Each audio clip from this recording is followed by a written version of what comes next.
What's doing, everybody? I'm Alec. Thank you for watching First Class Fatherhood. Today's guest on the podcast is retired Army Ranger, American hero, Matt Eversmann. Matt received the Bronze Star with Valor for his courageous actions during the Battle of Mogadishu, which of course was immortalized in the major motion picture Black Hawk Down. Matt's role in the movie was played by actor Josh Hartnett. I cannot tell you how honored I am to have Matt on the podcast with me here today. Smack that subscribe button down below and let's jump into it right now with Army Ranger legend Matt Eversmann on First Class Fatherhood.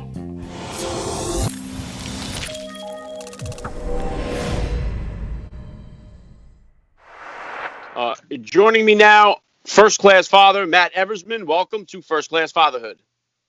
Alec, thank you very much for having me today. This is awesome.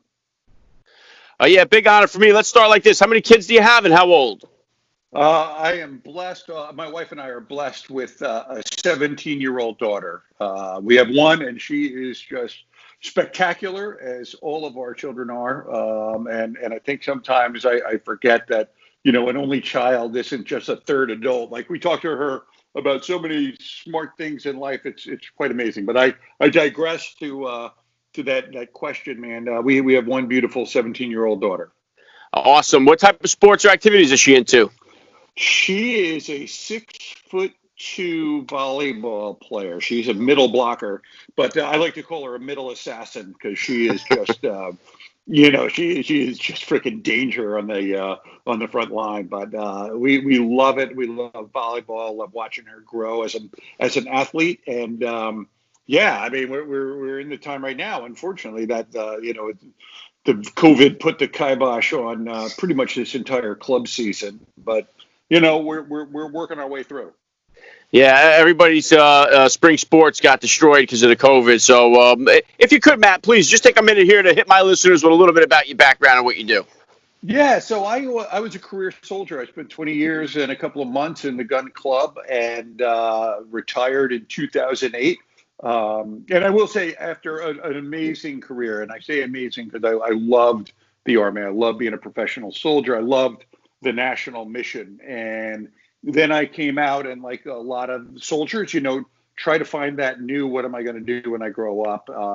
So I've, zigzagged a couple of times throughout, but in 2018, I started my own consulting firm. And, we're in the business of helping soldiers and college graduates and athletes make transition, hopefully a little easier, a little faster, and a little more efficient, to ultimately get them in the right place for the right job where they're going to stay.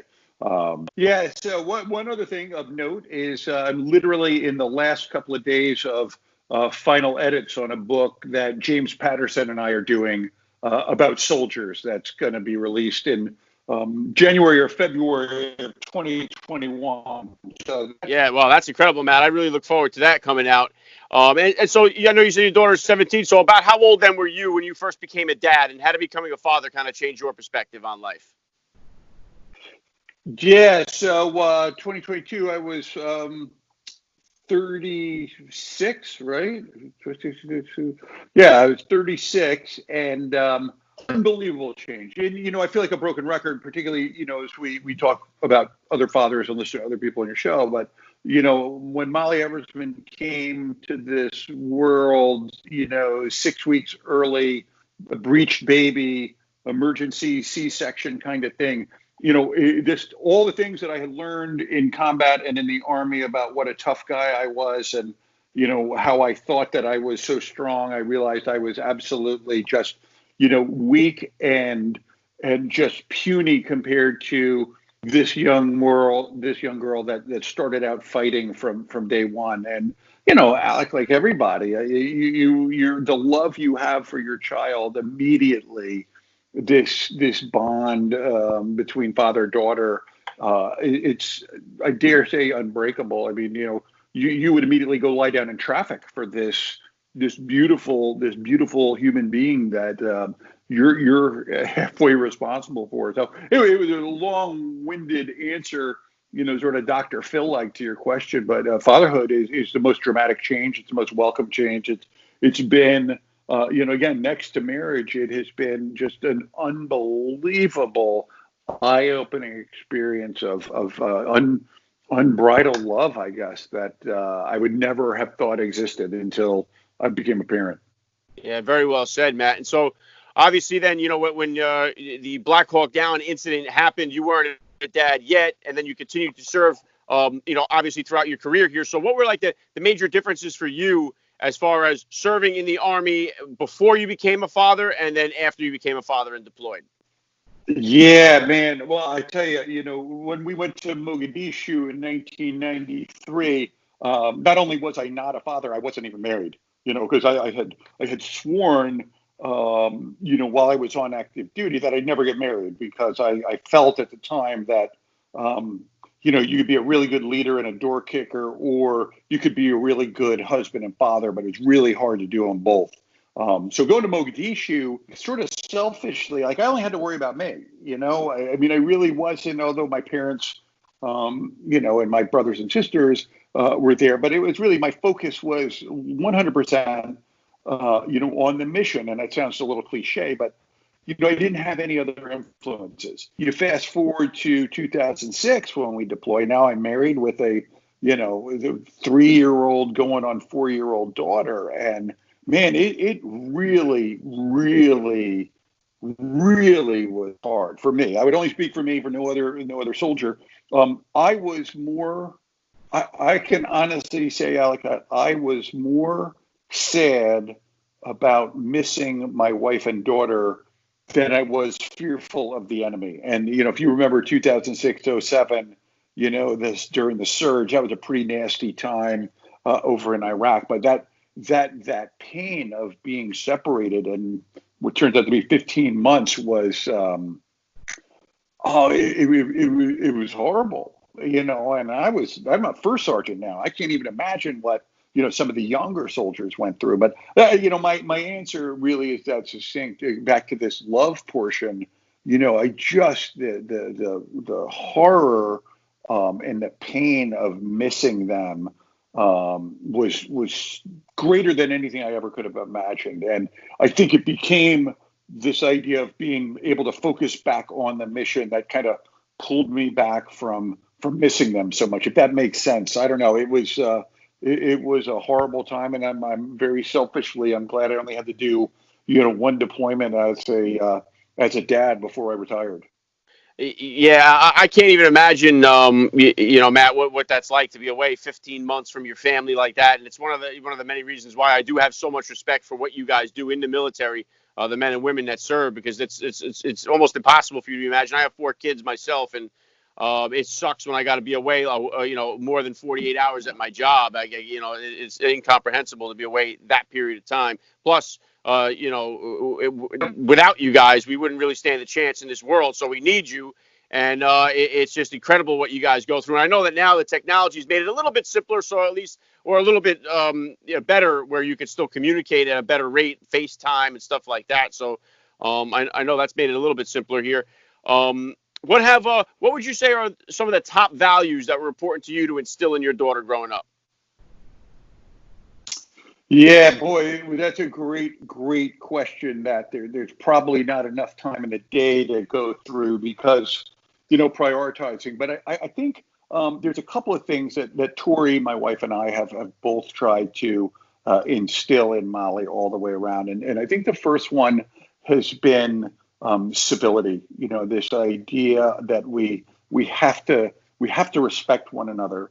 Those that we disagree with, those that we might even not care for, those that we don't even like. But we've got to understand that we as leaders, and we're teaching her, of course, to be a leader. Civility is absolutely vital for success in anything. So I think that value is important. I think loyalty is another one. How to be a good teammate. And again, with an only child, Alec. We, as I was sort of babbling through before, we forget sometimes that she is an only child. So learning, some of the things that other kids that have siblings naturally will come upon, about how to share and how to kind of settle your own differences. We've got to do those with Molly too. And so, teaching her to be civil and compassionate, loyalty and trustworthiness. And I think the last one that we talk about quite a bit is courage.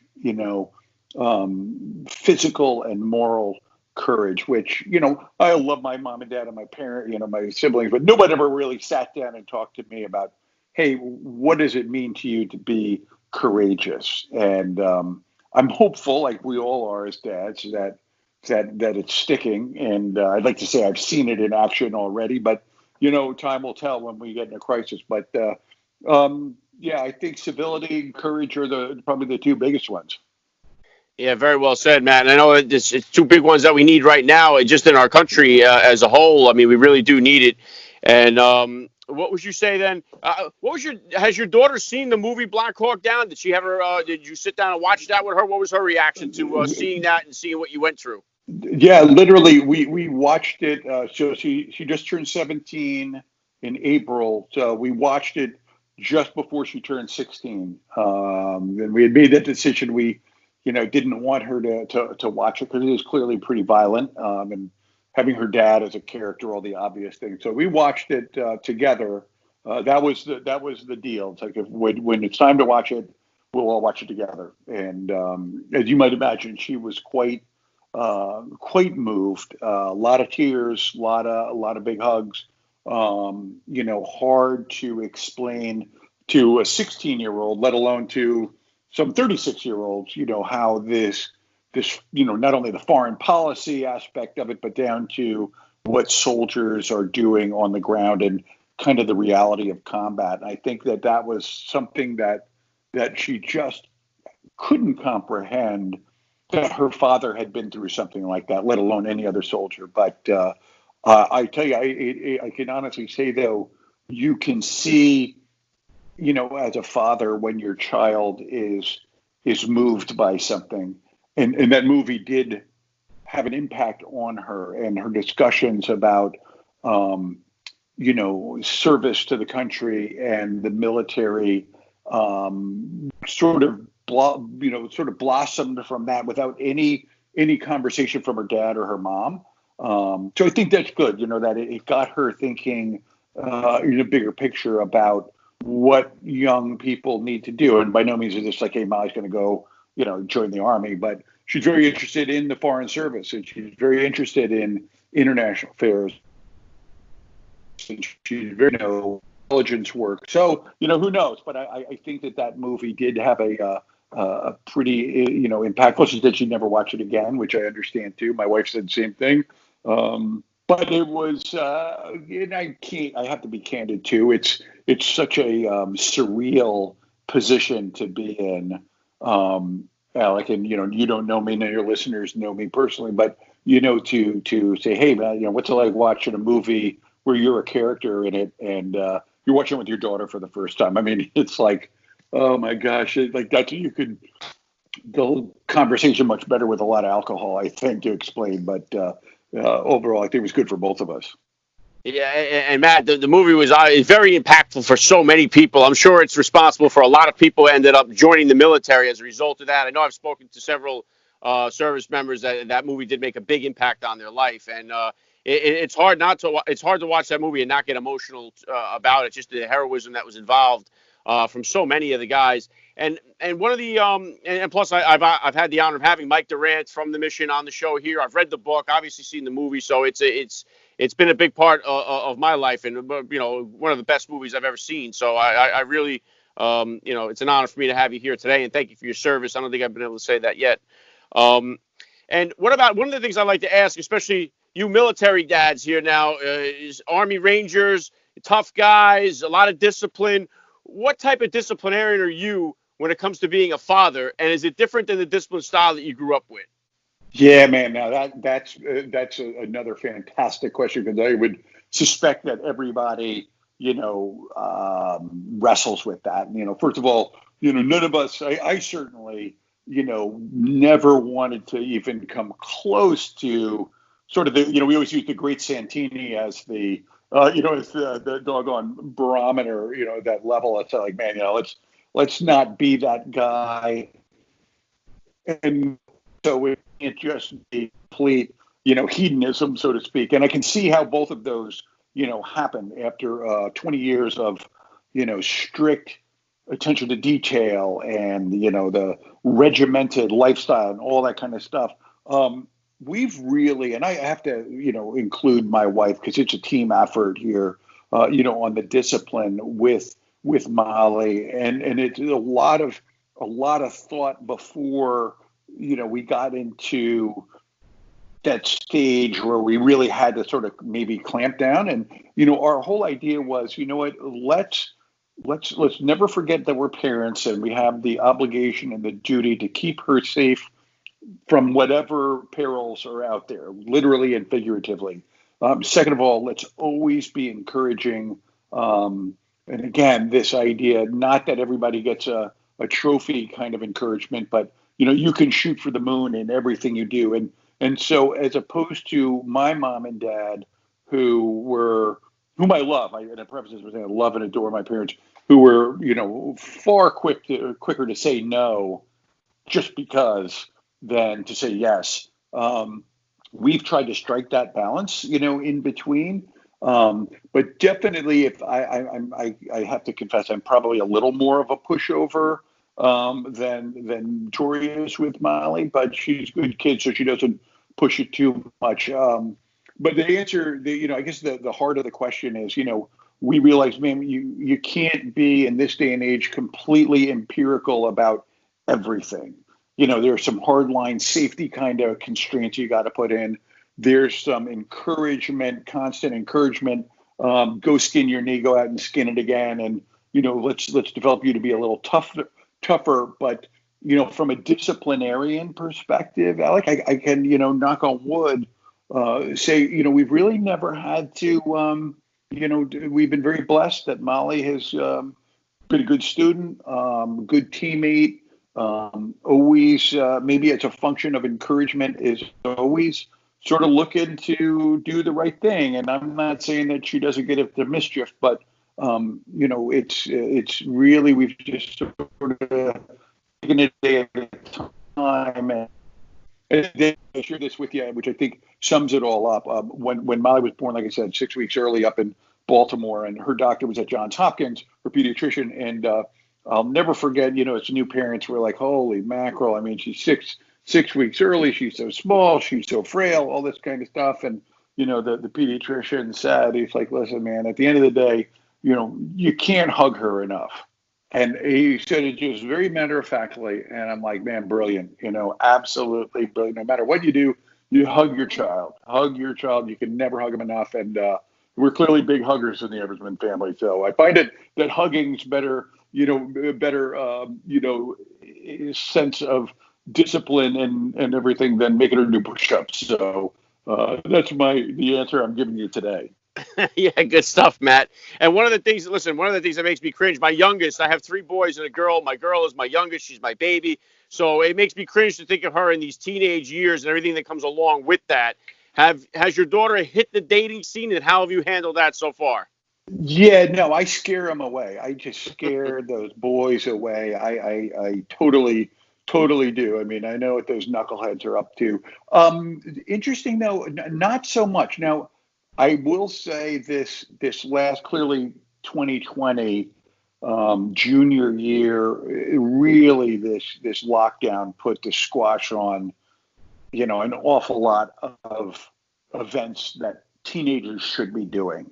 You know what I mean? Like, and dating being one of them, the prom, these, what 16 and 17-year-olds should be doing. So we're actually really being very supportive of her and her friends, to sort of make up for lost time. I think we're in the little bits of partying out there, which, again, as long as everybody's being safe and we're not getting into the nuance as much as we haven't had a lot of dating, which I'm quite happy with. But I know it's coming. Like I said, I mean, she's a 6'2" beauty. I think these boys are just actually more afraid of her than they are me because she's tall, she's an athlete, and being very, very proud father. I mean, she's got just about a 4.0 GPA. I mean, I was still 17 and playing the mud putt, and she's talking about philosophy and macroeconomic theory and things that are like still way over my head. So I think she's waiting to find her match. Yeah. I can imagine you having that Black Hawk Down movie playing in the background when they show up to put the corsage on her there, like, you know. Exactly, clean my gun and that kind of stuff, and show my boxing gloves, and it's all good.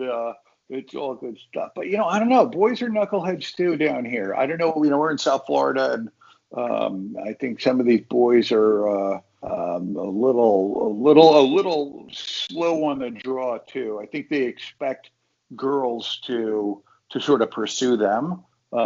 Just my observation. Tori might have a different thing, but I'm like, Molly, you don't got to pursue any boy. If you got to pursue that guy, he's a knucklehead and he's not worth your time. So if the boys that are out there listening, tell your sons, look her in the eye, shake her father's hand, and don't be afraid to ask her out. Yeah, very well said. Yeah, I have three boys myself, so it's like, and just going back to what you were saying there with like almost the culture of almost everybody gets a trophy. It's like one of the harder things for me. Like my oldest is only 14, but it's like I know ahead of them there are going to be these sort of failures in their life, these heartbreaks that are coming, Yep. and those are the things that are really going to shape their character moving forward. So it's trying to kind of prepare them for the failures that are coming, that are going to be important for them to grow in life. And I think we as a society, I think we've kind of done a disservice by making it where everybody makes the team and everybody does get the trophy. And I think we kind of take that away from them at an early age, so they don't develop those skills that are necessary to confront those failures in life later on. Absolutely. No, I could not agree with you more. I mean, not that we got to turn them into little masochists, but they do have to experience that, and it's so hard. At least for me, it is so hard when you see them in such agony from whether it's on the athletic field for us in particular, when the games you don't get to play, or the seasons, that just all these things, and you're like, wow, man, you just want to go and hug them and really tell them everything's going to be all right, and the best you can do is just say, Molly, let's get them next time. Let's keep driving on, because it's you're gonna be better for a lot of these things that as an adult we can totally experience. But I do think it's good. Like there is, it no doubt makes these kids stronger. And I think, just if I could just add one more piece to that, Alec, too, I think a lot of times, we as a society, or almost we say it without thinking, like, oh, that builds character, like that builds character, like that builds character, whatever that is. And I'm like, I'm not so sure that constant negativity builds character. I think a lot of times constant negativity tells us what negativity is, and we're like, I almost get numb to it. But this idea, though, of when to give them the pep talk, and when to sort of just say, hey, you do just got to suck it up. So what? There's kids starving, and fill in the blank. Life's not that bad for you, and I'm not sure I've got that. I know where that demarcation line is, of where, kind of where to go in for the hug and where to kind of turn my back for a little bit, so to speak. But I think as long as parents were trying that, the kids do start to understand, as you said, that you ain't going to get a trophy all the time. And you know what? Sometimes life's really, really, really doggone unfair. And that's just it. You just got to scratch your head and smile. Yeah, that balance is difficult for myself as well, and for my wife. And even when we were talking about how, the going through discipline, my wife's got a different style of discipline than I do, and I think it's helpful to have both balances. And that's why I talk about on my show a lot. We got a really bad fatherless crisis going on, and when you don't have a father figure in the home, it's leading to devastating results. And I think we're seeing that play out in our society, because without that, and like you say, it's tough to pick and choose. But when there's nobody there to do either one, man, that leaves such a void in so many people's life. Absolutely. Listen, and this is not rocket science, a comment, but I think any of the service members that are listening or have been on your show might, and I hate to say blanket statements, but I think they would say, they've seen plenty of kids from broken homes that came into the military, and the military as an institution became that surrogate parent, a 17, 18-year-old kid that's, never had the tough love, never had the discipline, never had the support, all of a sudden comes into the Army, and they thrive. They thrive because in the first time in their life, they've had the parameters set and enforced.